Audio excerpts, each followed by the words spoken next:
A second state has now disqualified Donald Trump from its primary ballot.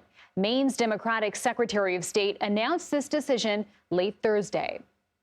I am mindful that no Secretary of State has ever deprived a presidential candidate of ballot access based on Section 3 of the 14th Amendment.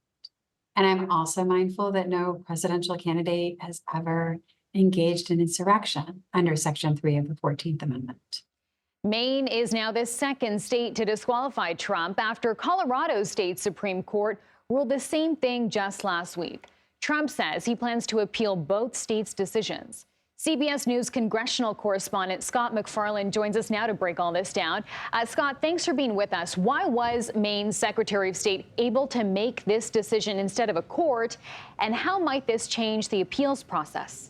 Hey, Chanel, this might feel like a legal roller coaster for Donald Trump. In the course of just 24 hours, he loses this challenge against him in Maine, but he wins one in California, where the Secretary of State says he can stay on the ballot. About Maine, Maine's Secretary of State, from whom you just heard, issued a blistering 34-page argument as to why she ruled Trump's name should be removed from the primary ballot. And she makes an extended argument that Trump gave rise to the January 6th insurrection, running afoul of the 14th Amendment prohibition on running for office if you've supported insurrection. It's going to be appealed. Trump's team has been clear about that. And during an appeal, just like was the case in Colorado, the name stays on the ballot in the meantime. All of this is just priming the pump, Chanel, for the U.S. Supreme Court to intervene and make some type of broader, more wholesale ruling. You have different states doing different things. These challenges are in different stages of development in different states. Some have just begun, some have gone through fruition. This is going to get messier as weeks go on.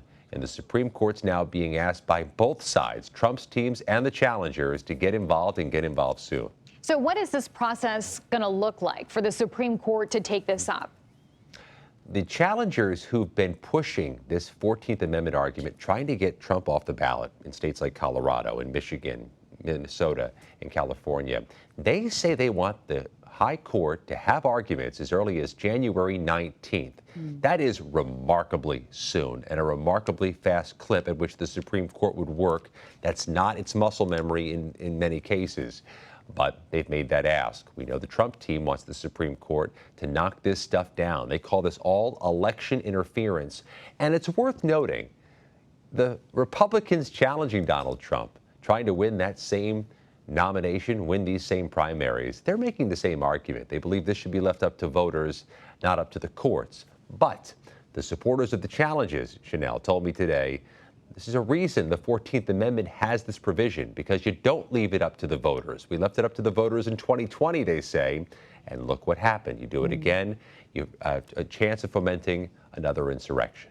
So Capitol Hill obviously on winter recess at the moment, but have we heard anything, any reaction from lawmakers about Maine's ruling? Some of it's interesting, and it's coming from Democrats or the independent senator in Maine. Democratic Congressman Jared Golden issued one of those statements after the decision saying this should be in the hands of voters. He voted to impeach Trump after January 6, 2021, but he doesn't believe the courts or the Secretary of State should intervene. A symmetrical comment from Senator Angus King, who caucuses with the Democrats, though he's an independent. And then there's Republican Senator Susan Collins echoing that same argument, that this shouldn't be a state official's decision. But you heard the Secretary of State say she's mindful, this has never happened before, that this is unprecedented. But she also said she's mindful that a presidential candidate who supported insurrection is also unprecedented. This is going to get thicker with drama as the days and weeks go by when we begin 2024. Okay, lots to follow there. Scott MacFarlane, thanks so much. Thank you.